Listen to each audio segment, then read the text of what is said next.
Welcome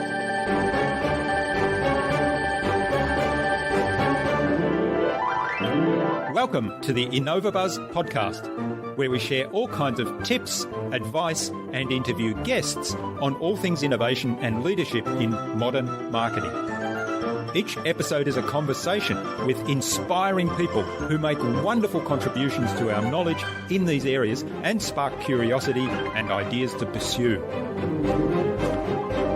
Join me, Jürgen Strauss from InnovaBuzz, and let's get into today's masterclass on this InnovaBuzz podcast.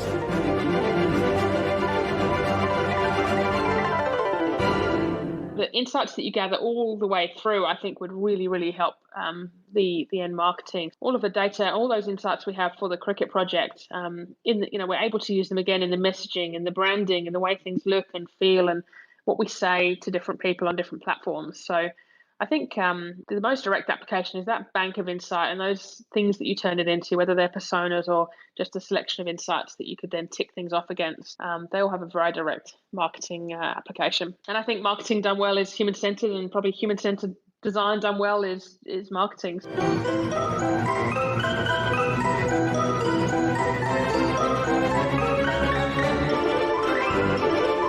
Hi there, Innovator. It's really great to be back with another episode.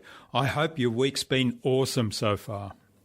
I trust that you enjoyed my recent conversations with Dr. Amantha Imber of Inventium and with Jackie Jubb, copywriter and business mentor. I'm really excited to have on the InnovaBuzz podcast today as my guest, Bec Lloyd. She describes herself as the captain, founder and director of Rowboat. Rowboat are human-centered design professionals who help put your people and your customers at the heart of your organisation, which is where they belong. Rowboat have worked with clients as diverse as the International Cricket Council, the CSIRO research organisation in Australia, Deakin University and some of the leading banks. Recently, they've launched the Wonder Club, teaching design thinking to young people. Now, before we move on, a quick promotional message from our sponsor, and that's my business InnovaBuzz, where we help coaches and consultants build their professional credibility, engage their target audience, and connect with their ideal clients. The result is that the ideal clients virtually self-select and line up to work with them. Now, you can get clarity about who your ideal client is and how you can build a strong, enduring relationship with them by taking a look at our Marketing Master mini class.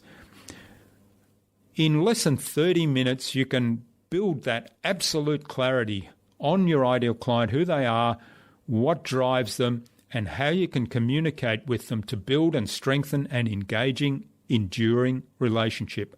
You can even use that exercise to define your ideal audience for a podcast, a speech, or a presentation. Access the Marketing Master mini class at innovabiz.co/Marketing Master. It is completely free and accessible without even giving away your email.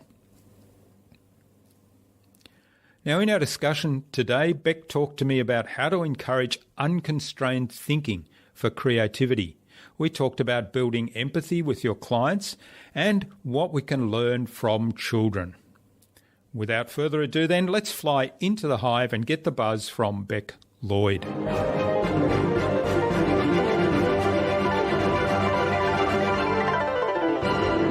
Hi, I'm your host Jürgen Strauss from InnovaBuzz, and I'm really excited to welcome today to the InnovaBuzz podcast from Melbourne, Australia, Rebecca Lloyd, or Bec as she likes to be known, from Rowboat. And Rowboat are a crew of human-centered designers. Welcome to the podcast, Bec. It's a great privilege to have you as my guest. Thank you. Very good to be here as well. Looking forward to this.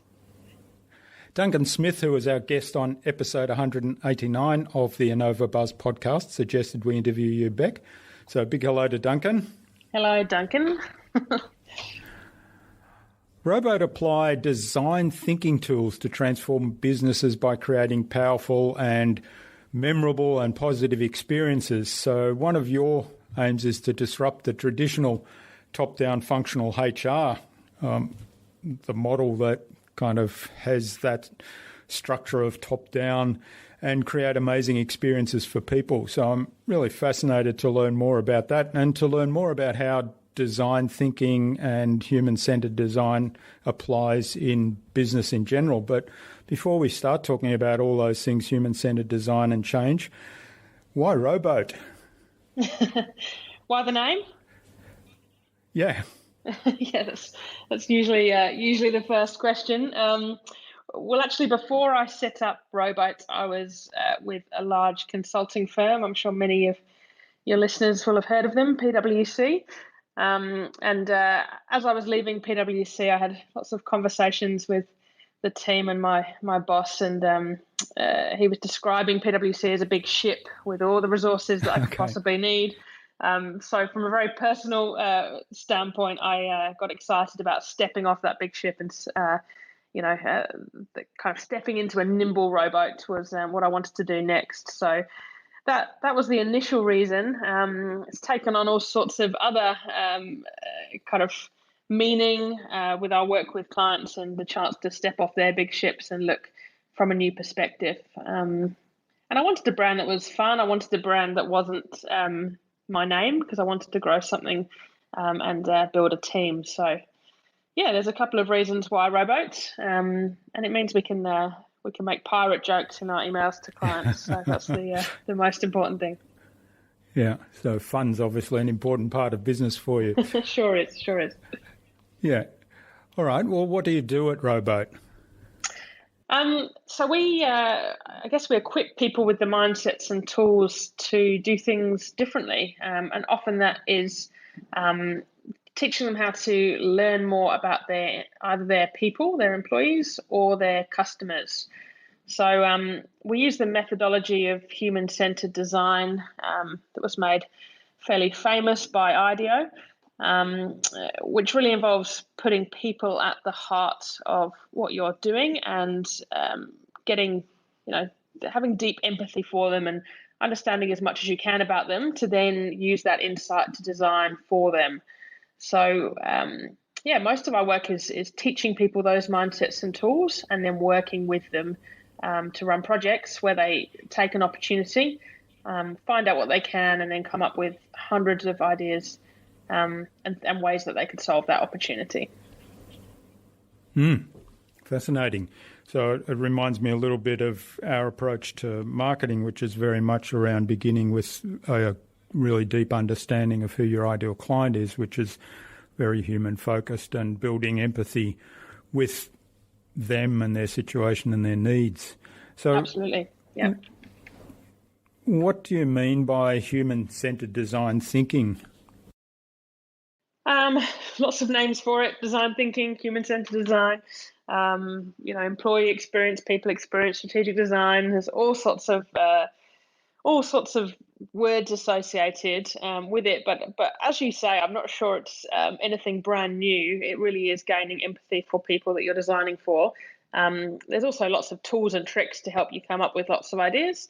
And then the other very important part of the process is the test and iterate, the fail fast, the get things out there, stop making things so perfect, and get out there and test. So lots of words, lots of methods to get caught up with, but we pride ourselves in trying to make it as simple as we can when we do work with clients to help them understand these things. It really is empathy and then getting out there, thinking of lots of ideas and testing them.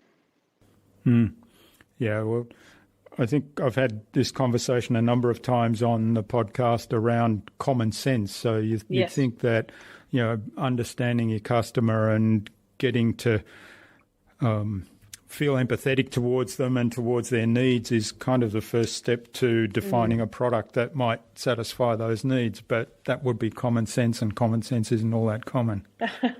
No, it's not. Exactly. What we do is not rocket science, but I think sometimes even the permission we give people to go through this process, signing up to do this kind of work just allows you that freedom and time that you might not feel you have usually with the typical corporate constraints and timelines and deliverables. So while it is common sense, I think just giving yourself time to go through the process and going divergent before you converge again it's something that you often don't have the luxury to do, I suppose. So you mentioned thinking big, going divergent and then convergent, and I noticed you talk about your double diamond process where you use those terms. So explain that to us some more. So it's the diamond is just the shape of a typical project. So the first phase is discovery, where you're trying to find out what you can about your customers or your people. That's the bit that goes out, and then coming back in, you synthesize that, you make sense of the insight, and you might even completely change the opportunity that you thought you had. From that point, you go out again by thinking of as many different ways that you could solve that opportunity. And then the very last piece of that double diamond is coming back in, where you try and refine those ideas, and you prototype, you get them out there, you get rid of some of them, some can fail, that's okay, and you progress things that look, like they're landing well with your customers and your people. So, we think it's a fairly simple method, out in. Again, it's not ours. It's very very common. Lots of design firms will use a double diamond, but there's no set timeline either. You can use that process in a day, or you can use it over 6 months or so. It's the same 4 stages. Yeah, that makes sense. Do you have an example of the kind of work you do, a specific example or a case where we can understand a little bit better? Yeah, sure. One of our biggest and best, I think, project we certainly enjoyed a lot, and one of our first was with the International Cricket Council. They set us the small task of helping them reimagine the game of cricket to help it spread like wildfire around the world. Despite being English, not being a cricket fan at all, it was a brand new world for me. And we took the double diamond process with them. So to bring that to life, initially we were speaking to families and kids and coaches and all sorts of people in that first stage to really understand what's important to them. Really, it's one of the broad, most widest projects that we've done, in that we were trying to find out what families get up to, what they spend their weekends doing, what they're doing when they're not playing cricket, why they've never considered it as a thing to do. So we really did explore all sorts of things in that discovery phase. We also looked at other sports and other initiatives that had taken off and spread, such as parkrun, that had very, very early beginnings, no funding, a very self-driven, community-based marketing, and looked at those kinds of places for some inspiration. So in that discovery phase, we did all sorts of things to just shine a light on all the different opportunities.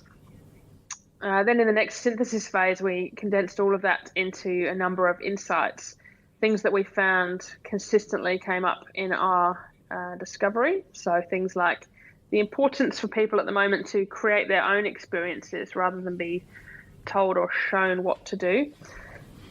So we used about 20 of those different insights to then come up with lots of different ideas, variations of the game of cricket, different engagement and ways to bring it to life, different ways for people to play, to find the game, to share the game, all sorts of things, ranging from actual rangers patrolling beaches with cricket sets on their bats here in Australia, bats falling from the sky, underwear cricket came up, all sorts of things. We there is no wrong idea or no silly idea.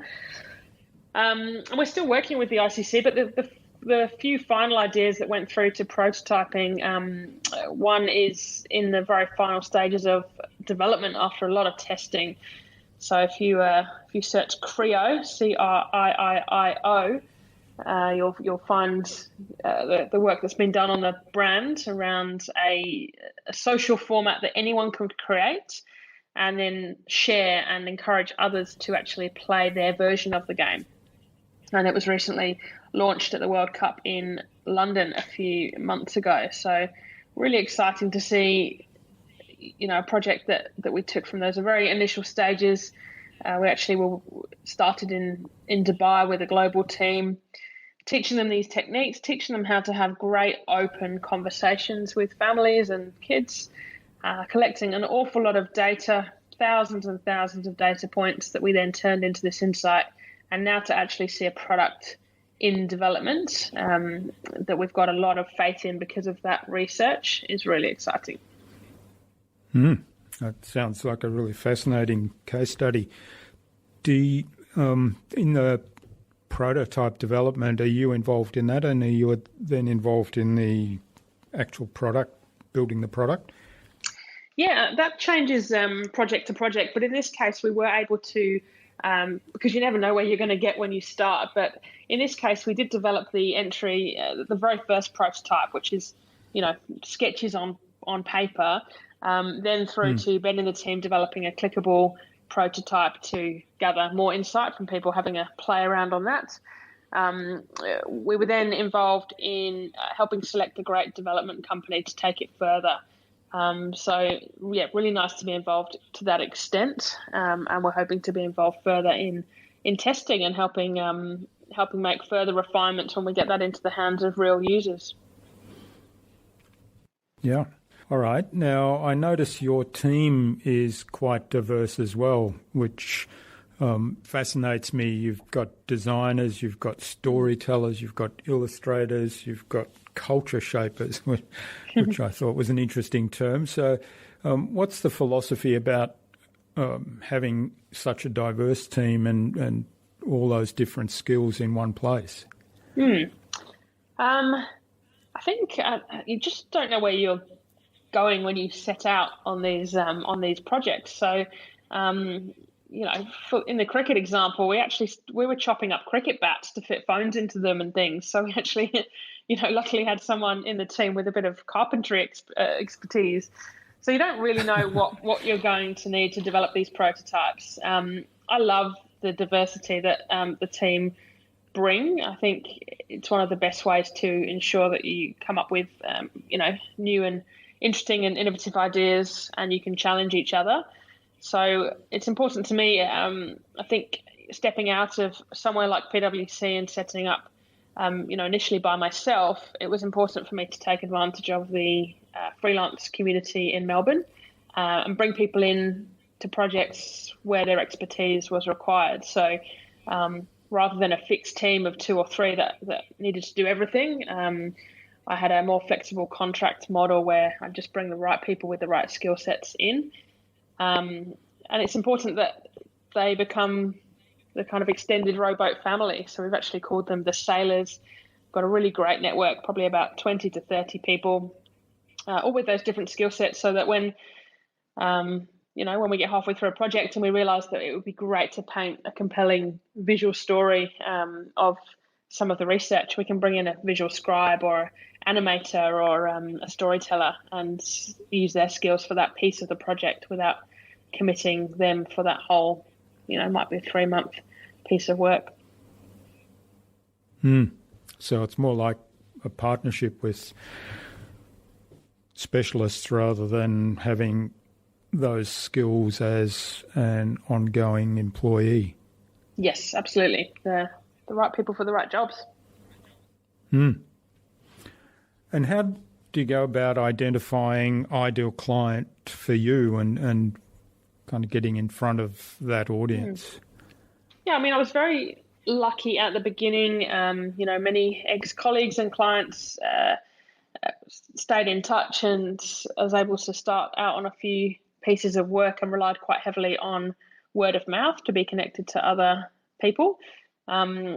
Especially for this type of work, it was almost that people that had done work with Rowboat before were the very best at identifying someone else that would benefit or enjoy learning these skills and taking this approach to projects. So it's been our favorite way to grow through word of mouth. But also we've really enjoyed working with, I suppose, the 2 areas we've done multiple projects. Sport participation is an area that these tools and techniques are just perfect for. And we've really loved those projects, both with the International Cricket Council and Tennis Australia.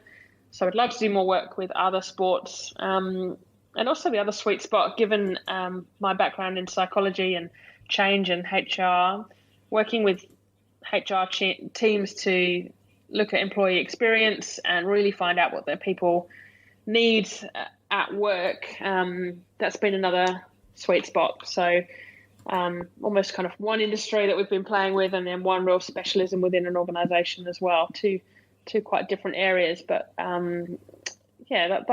that's how we started to identify the things we love doing. All right. Well, that's so in the sporting arena, it seems to be a good match for you, but I notice there's a lot of fairly serious corporate companies that you've worked with as well. Yeah, I think we are starting to specialise in helping serious companies take themselves a little less seriously. Yeah, now, we were talking earlier before we started recording about a program that you've started recently, which is creating human-centred design program for kids, and I think it's called the Wonder Club. So tell us a little bit more about that and why you've gone down that route. Yeah, sure.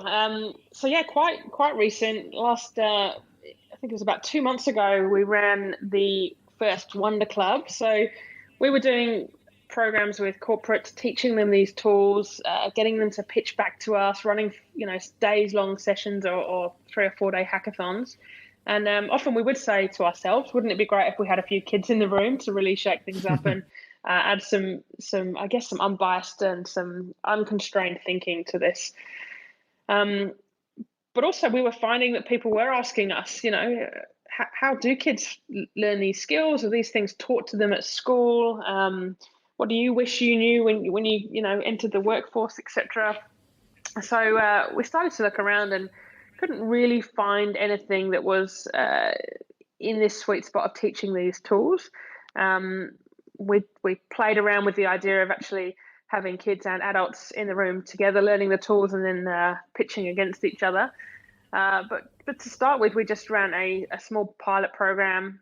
We had about 10 kids aged 9 to 13, I think it was, just to test out our materials and some of our activities to see how they went down, and also to get the brand right, something that kids would actually really want to participate in, and outside school hours, not see as a extension of school or a drag or something that they didn't want to get involved in, but more of a community, a club, which is why we called it Wonder Club, something that they could, learn something new, but then apply and just get really excited about the challenges and the problems and, the social opportunities that they could tackle.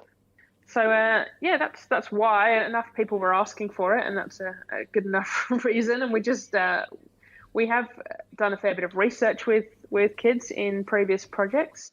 So, we knew how much we enjoyed working with them and thought, what a good opportunity to test this idea.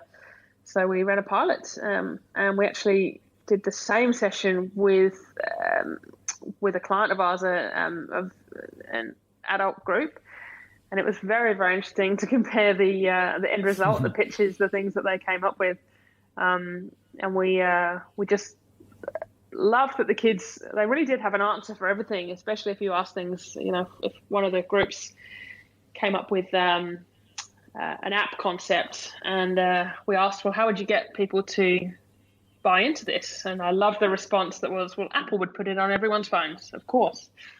So we just loved not thinking about all the reasons why something wouldn't work, which we all get caught up in doing.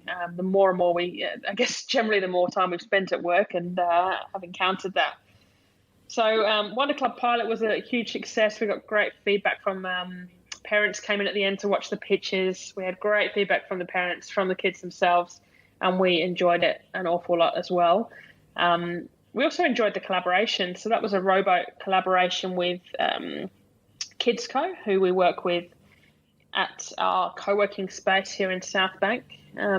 Kids Co are, they provide a vacation care within workplaces. So parents can take their kids into work with them, and they have an amazing fun day while they're at work. So really great example of design, really solving that problem for parents, also for teachers in the school holidays, getting some additional work and income. So, such a good opportunity for us to test a partnership as well like that, where they've got such expertise in engaging kids, and obviously that big network of parents that trust them and their brand. And we've got the human-centered design method and activities to play with. So it was a really great combo. And we're currently discussing what next, how to really take it further. We've had a few people approach us with ideas. So, the four of us are getting together to talk more about that over the coming weeks. Yeah, and I love that you've taken your own methodology there and, coming up with ideas, exploring ideas, and then building a prototype, a model to launch off. Yeah, we try and do that as much as possible, actually. We, even alongside client projects, we really do, almost the more we do, the more value we can provide. So we do try and have as many of our own side projects, even things that are quite trivial and silly. I almost don't want to give this away because I think it's going to go viral, but at the moment we're trying to, we had a little 5-minute idea powwow as a team and decided we wanted to make hand yoga a thing. So we've got some cork, we've cut it into strips, and we're going to try and make tiny little yoga mats for people's desks at work and try and sell that as a concept. And really the reason we do that is to test our method, to keep our keep ourselves fresh and keep ourselves experiencing those things that clients experience when they work with us. It's really scary to put things out into the world that when they're not finished, when they're not perfect. So we try and follow our own process as much as we can. And we often put a month limit on it. So we try and get something out there in the world within a month and see how it goes. So just to keep ourselves fresh, keep experiencing those things that our clients do, and it's a lot of fun as well, just to shake up our lunchtime. So you mentioned that the kids had an answer for everything. They kind of aren't encumbered by bad experiences along the way that like we adults are, and always thinking about what could go wrong. What other differences did you notice in running that program for the kids as opposed to when you do that exercise, let's say, in a corporate environment? Oh, that's a good question. Yeah, I think there were things all throughout the day that were quite different. I suppose another thing is their wholehearted trust in what you're asking them to do. I suppose with some of our corporate clients, there might be some skeptics or some people that you need to convince, certainly more credentializing and reasons that we do things in a certain way, or reasons why we do a certain tool, or reasons we can't get to solution in day one. Those things, I guess the kids just followed us with all the trust in the world and followed the process. So often with our clients, we're trying to convince them to trust the process because it feels really hard at points. It feels uncomfortable. It feels like you're getting nowhere. Until when you get to the end and you look back and you realize the value that you've got in those different stages, and the absolute faith you have in something that's come out of the end because of the process. So we're often reminding people, or even putting them in touch with other people that have felt those things and been through that. You might have seen that scribble of kind of the design process and how it goes up and then right down and then kind of levels off and just a big squiggle. Kids didn't care about that. They kind of went with it. So we didn't have to remind them to trust the process because they were very happy to go through stage by stage and work through some activities we had for them. So that was probably another big difference. And of course, they have the natural mindsets of design. They are curious. They generally are very collaborative with each other. And no idea is a silly idea. You don't need to remind them of that. So it was a real pleasure to take them through the same process. I think there were probably other bits they learned a lot more from, and almost the slowing down aspect would really help. I think they would very happily jump to the ideas straight away. So for us to be able to slow that down and help them really think about who they were designing for and the opportunity. So I'd say they benefited from different parts of the process to the adults we usually work with. But it was a real pleasure to take them through it. Yeah, well, they say that a big part of innovation is having that childlike wonder, or bringing out that childlike wonder in each of us. So I wonder what kind of lessons you took out of that you can then transfer into the adult environment, into the groups you work with. Absolutely. And certainly since the session, which wasn't long ago, we've put some of those activities that we created just for the kids into our more standard session design. And some things that we did just for them, we thought, well, why not? That really would help other groups as well. So we absolutely probably learned more from them than they did from us. It was it will change how we do things. Yeah. So why did you decide you wanted to add the exercise with children to what you were doing at Rowboat? I think because, anything that can help, with the kids, we were constantly thinking, how's this going to be more fun? How are we going to keep them engaged? How are we going to keep the energy high? And that's probably something we should be thinking about with any session we do with anyone. So anything we designed specifically for those purposes, we've thought about ways to reuse. We also did a really lovely session that the Kids Co guys ran at the end of the day, where we sat in a circle and just spent a moment reflecting on each person and their contribution to the day. So we started them off, and then the other kids were able to add comments, things that they observed and strengths. And it was such a lovely way to end the day, and very, very different to how we'd usually end a workshop. And we haven't done that yet, but it's something that I think, why not? That would be a lovely little reflection at the end of a session. We don't often pause. We don't often say thank you or express gratitude to those people we spent a day with. So that's something that we put in just for the kids, but I think we'll might just test that out in another session. Yeah, of course. In the corporate environment, often we don't take the time to stop and celebrate or express gratitude, do we? No, absolutely not. Straight on to the next thing. Yeah. So is there something you do in coming back to kind of the adult environment where you're working with, say, a corporate or the sporting organisations? Is there something you do to get people to slow down and consider more about the ideas in a broader range, in your double diamond kind of process? Yeah, we start sessions and projects with a very intentional kind of taking off of our expert hats. We've got a cardboard Lego man head that we carry around with us to workshops, and we often go around the room and actually get people to write all the things that they are expert at. It might be things in work, at work or at home. They stick them all onto this hat, and we just cast it aside for the day or for the project. It's really important for us that we, as you mentioned before, it's about taking that childlike view, looking at things with fresh eyes. So for that reason, especially when working with a HR team or a team that are quite used to being experts in their field, HR is typically made up of experts in different areas, or organisation development type teams. You might have a rem and benefits expert, a leadership expert, culture, learning and development, etc.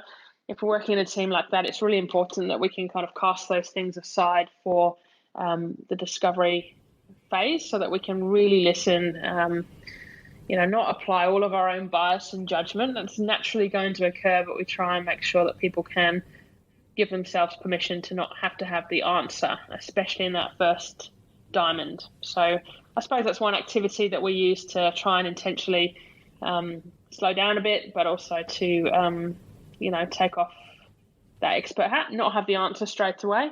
And the act of actually going out to have conversations when maybe in your day-to-day you'd be expected to have the answers. We flip that and say we absolutely don't. So let's go out and ask really open questions. If we're doing a project around reward and performance type approaches in HR, we might be asking some of our participants things around communities that they are part of outside of work, how they feel rewarded within those communities, how they express gratitude at home, all sorts of things around the issue, so we get a broad understanding of the context. So that process does help people slow down, and often it's that piece that they remember, and they tell those stories over and over when something has, I suppose, that aha moment for them that they might not have had if they didn't have that conversation. Take that time, take a day to sit with someone, to go through their own recruitment process. We've done a few projects where we're looking at recruitment, and we find that most of the recruitment team hasn't ever gone through their own process. They haven't tried to navigate their website. They haven't tried to apply for a job. They haven't tried to apply for a job somewhere else. They haven't felt the disappointment of getting turned down from KFC, or not finding that their previous course was credited on their system. Whatever it is, they haven't felt it. So we try and that's a really good way of helping people slow down, I suppose. Yeah. Well, that of course builds empathy, doesn't it, when people experience what it's like on the other side of the relationship. Yeah, absolutely. Yeah. Now, you mentioned earlier something about, with the adults, there's often some level of skepticism. How do you overcome that, or how do you kind of work through that if, say, there's one or two people in the room that are really skeptical about the whole process? Yeah, I mean, sometimes as soon as they even, as soon as people see a pile of Post-it notes, they're pretty skeptical. And that's understandable. We've met some real Post-it note haters in our time. Not many, but a few. This isn't a natural way of thinking for some people, maybe even for most people. So I think, I like that people come into it skeptical and, challenge the process. It is where often we do just have to say, trust the process, and describe the different feelings that you go through in each part of it. I think it does help that the overall methodology has been made fairly famous quite recently. Lots and lots of case studies, many leading corporates using this technique to design their products and services. And in the world of employee experience design, some of the leading organisations are, completely rebranding and repositioning their HR teams as employee experience teams, using these mindsets and tools, completely changing the structure of that team and how it serves the organisation, or even what it's responsible for.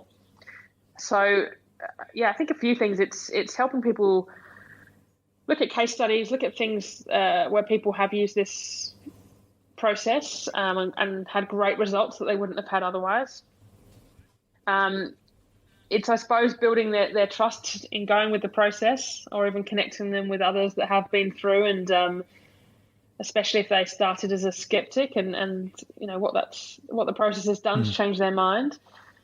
And then really, sometimes there's nothing more you can do other than helping someone through the stages, and hoping that they do see the benefit on the other side. And often they become the biggest supporters and the people that are going to use this again and again in their organisations. And that's what we love. We're not really about repeat business almost. We kind of teach all of our tools. It's all very open IP anyway, the world of design.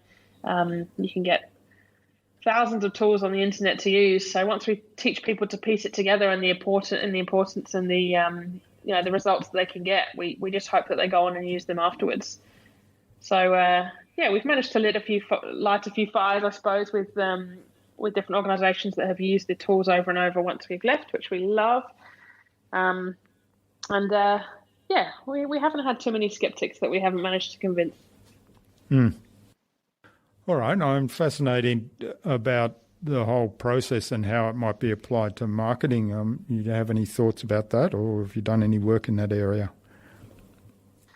I think, often in our work, we're building, a big bank of insights in that first stage of discovery, and those can then be turned into lots of different assets that people can use to then segment their customers. Often we create personas based on behavior rather than demographic. So we've got different types of people in an organization or different types of customers. I think they've got a direct marketing application in terms of the different messages and the needs of each of those groups.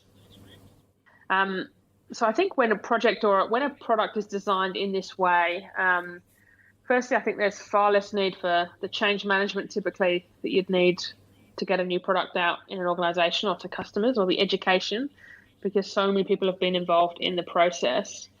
But the insights that you gather all the way through, I think, would really, really help the end marketing. So all of the data, all those insights we have for the cricket project, we're able to use them again in the messaging and the branding and the way things look and feel and what we say to different people on different platforms. So I think the most direct application is that bank of insight and those things that you turn it into, whether they're personas or just a selection of insights that you could then tick things off against. They all have a very direct marketing application. Oh, great. And I think marketing done well is human-centered, and probably human-centered design done well is marketing. So I think they're very linked. Well, I absolutely agree with that. And I'm a big fan of developing ideal client personas based on behaviour rather than demographics, although the demographics can be important, but yes, the behaviour is really what drives any purchasing decision. Yes, yeah, absolutely. And what matches their needs and their desires to whatever solution you might have. Yeah, absolutely. All right, well, this has been fascinating, Bec. I think it's a good time to move on to the Buzz, which is our innovation round, and it's designed to help our audience who are primarily innovators and leaders in their field with some tips from your experience. So we've got 5 questions, and hopefully you'll give us some insightful answers that'll inspire people to go and do something awesome today. Cool, hope so. What's the number one thing anyone needs to do to be more innovative? I think we probably learnt this one from the kids, but stop pretending you're an expert. I think would be the number one thing, because when you're not, you might actually find the answer. Yeah, that's great advice. And I guess that's where the kids have less limiting beliefs than we've developed as adults, yes, right? They haven't got silly job titles getting in the way. In fact, we actually ask people when they do come to workshops to write what they wanted to be when they were 5 on their name badge, so we can actually almost refer to them as that person rather than the the Rem and Ben consultant that they are today. Instead of that, they can be the news reporter or the weatherman, the astronaut, or the policeman. Yeah, that's a good little trick. So what's the best thing you've done to develop new ideas? Probably just getting out there into the world. So that ethnographic research, that kind of giving ourselves our own experiences, giving ourselves that chance to develop empathy is probably the best. And also, I suppose, letting it all just sit in your head. So the fact that we do so many different projects, all of those things do just kind of mix up into a big soup in your head. And I suppose that gives us the luxury of being able to think of lots of new ideas. Making new connections. And failing that, again, ask some kids. They were pretty quick to think of lots of ideas. Yeah. All right. So what's a resource that you use a lot? A resource, like a digital resource, or? Well, it could be anything. I mean, you mentioned Post-it notes before. I know from Post-it notes, what I've read on they're pretty crucial. Blog that you're a big fan of Post-it notes. Yeah. The other thing I'm a big fan of actually is just the stop clock on my phone. So often we'll time ourselves for 5 minutes and try and do as many Post-its or fill as many boxes as we can. That gets rid of the idea of perfect ideas, and you just come up with quantity, and sometimes you can just get some gems through that. Or even if we're doing a proposal for a client, we'll always set an hour on our phones and just go for that time. So I think time boxing is probably my favorite tool because it just helps you focus, kind of, done, not perfect, and can unleash all sorts of creativity because you haven't got endless time. Yeah, and I love the time boxing principle. I I do it quite a lot when I'm just working on my own and I say, okay, I'm going to do an hour on this topic right now. And then sometimes I set another 5 minutes because I'm in the middle of something, but I never extend more than that. And wherever I get to, that's where it's at. That's where that project's at that point in time. Yeah, and it actually helps, because otherwise you kind of get dragged down a rabbit hole, and all of a sudden the end of the day arrives and you think, oh, there were about 3 other things I wanted to work on today. Yep. No, it's a wonderful tool. All right. What's the best way to keep a project or a client on track as you're working through these things? I suppose a mix of, we've got digital ways to make that happen. We use Trello with clients just so everything's out in the open in terms of what needs to be done. But also just regular coffees. Like, I'm a big fan of just talking, just to prevent any misunderstandings or what should be happening this week. So, regular coffees. I'm a big fan of coffee anyway, so that helps. And then if you throw in a digital tool like Trello, then you'll all be able to see what's going on. So the 2 of those things combined, I'd say. All right, that's great. Now, what's the number one thing you think anyone can do to differentiate themselves? I think really the people that I think are leaders and, very differentiated, they obviously do what they love. So I'd say to really pay attention to what energizes you and, also pay attention to what stays on your to-do list. I've had a contract that I should have written a week ago and it's still on my to-do list, and that doesn't energize me. So if you pay close attention to what does and do more and more and more of that, I think it becomes obvious to others that you're loving what you're doing. And that to me is different because so many people don't. So, pay very close attention to what gets done each day and what gets left on the to-do list. Yes, I know the feeling. I've got some things that have been on my to-do list for a little while, and I think I should just strike them off the list because they're not going to get done anyway. Yeah, that's right, yeah. All right, well, thanks for getting us... That's right. Thanks for getting us through the buzz, Bec. This has been a really great conversation today. Now, where can people reach out and find out more about Rowboat and find out more about you and what you do, and maybe even get in touch to say thank you and have a coffee? Yeah, sure. That'd be lovely. So we hang out in South Bank. I'm always up for a coffee with anyone who'd like to know more about human-centered design. We've just refreshed our website, so www.wearerowboat.com is our new site. We've been quite bold and put prices, typical prices for our projects up there, which I think is pretty different. So check that out. As you mentioned earlier, you spotted a few typos, so it's brand new. Please let us know if you spot anything that needs fixing up. Done, not perfect. We got that out there pretty quick, so all feedback welcome. And also you can follow our Instagram at We Are Rowboat. That's where we show all of the behind the scenes in the office, share some of our insights from projects, and show you how much fun we get up to. So give us a follow on Insta, Facebook. You can find me on LinkedIn as well. All of the usual places. Okay, we'll post links to all of that on the show notes for the episode. Now, what's the number one piece of advice you'd leave the listener to basically a business owner who wants to be a leader in innovation? Link to the to-do list and focusing on what you're really passionate about. I suppose check that you really do want to be a leader in whatever it is that you're wanting to be a leader in. I think some people do almost mindlessly climb some kind of ladder because they think that they can only look up to that one ladder. There's so much out there, so many interesting things. And having listened to other podcasts on other, it's just so interesting the journeys people take. So I suppose the first thing would be just to check that you're on the right ladder, and question that. And if you are, just I think meeting with as many people in your own field, and not seeing.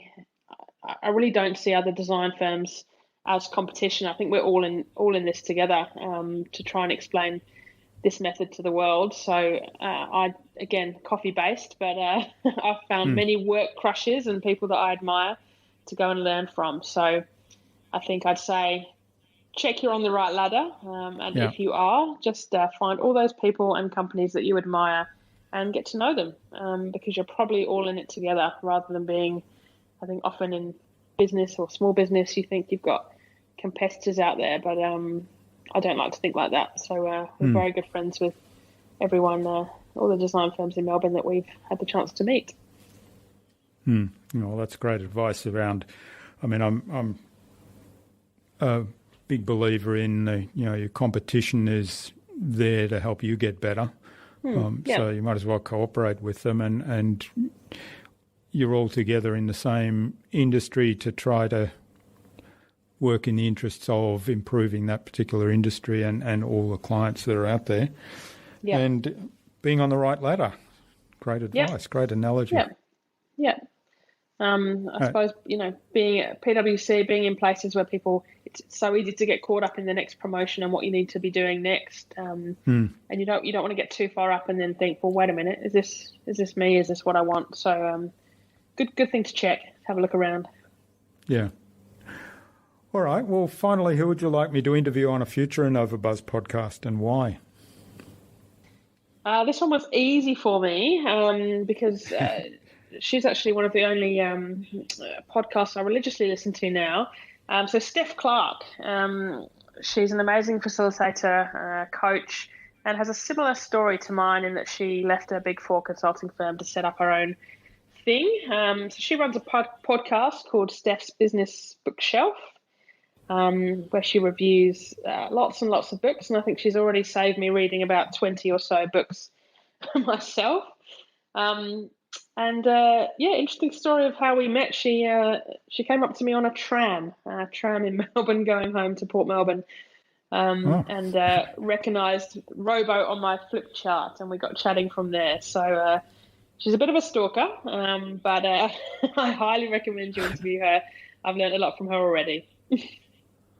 All right. Well, we'll get an introduction from you to Steph and listen to that podcast. I wasn't familiar with that before, but I love those podcasts that review business books because, as you say, often it saves you a lot of reading, and also ones where you get really excited by what the podcaster is telling you about their book review. You can then go out and buy and be much more focused in the books you buy. Absolutely, yeah. And Steph does about a 20-minute or so on a book, but then she also does a 2-minute, which appeals even more to to me. She did a 2-minute review with a question that you can ask yourself and your team about that book as well, or something that she's learned in the book. So I've really enjoyed that very quick summary and then an actual action you can take straight away. So I think you'll have a really great conversation with her, and you might have a rival book list as well. Yeah, great.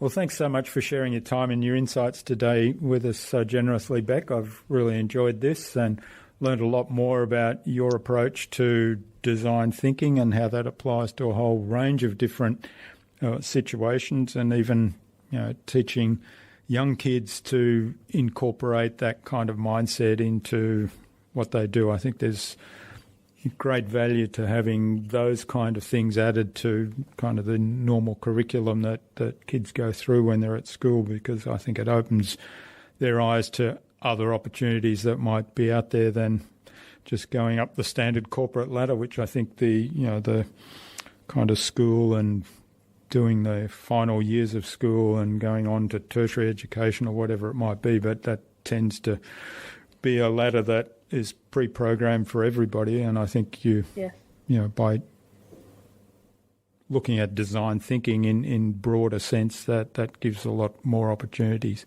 So I wish you all the best for the future, and let's keep in touch. Yes, that'd be wonderful. Thank you. I've really enjoyed this. Thanks for having me on.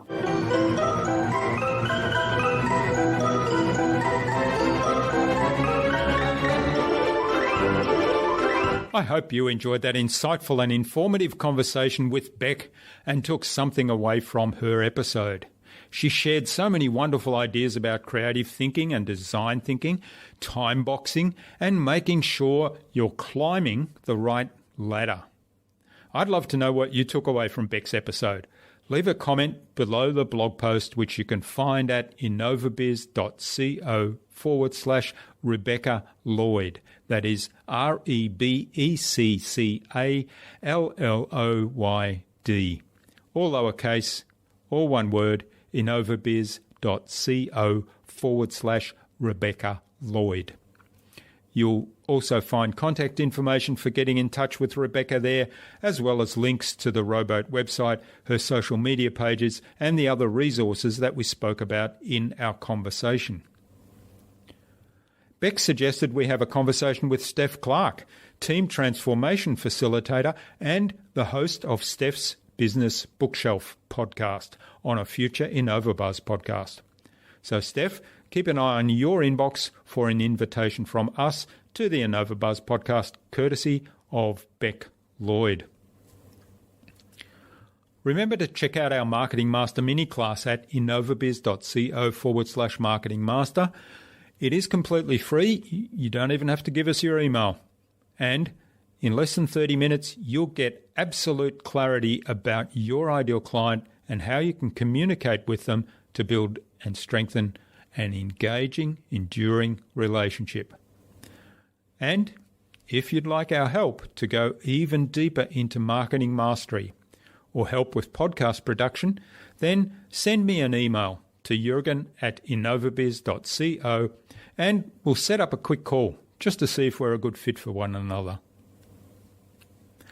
Tune in to the InnovaBuzz podcast again next week. We've got more fantastic guests lined up, including Mike Michalowicz, the author of Profit First, and Adam Murray of the Subtle Disruptor podcast. Stay connected with us by subscribing to the InnovaBuzz podcast at innovabuzz.com/subscribe.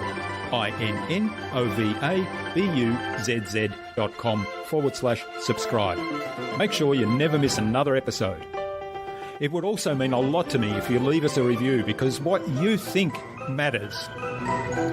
I'd love to hear your thoughts, your ideas, your suggestions, or questions you have, so go ahead and share them in the comments below the blog post for this episode. Until next time, I'm Jurgen Strauss from InnovaBiz. Remember, be awesome and keep innovating.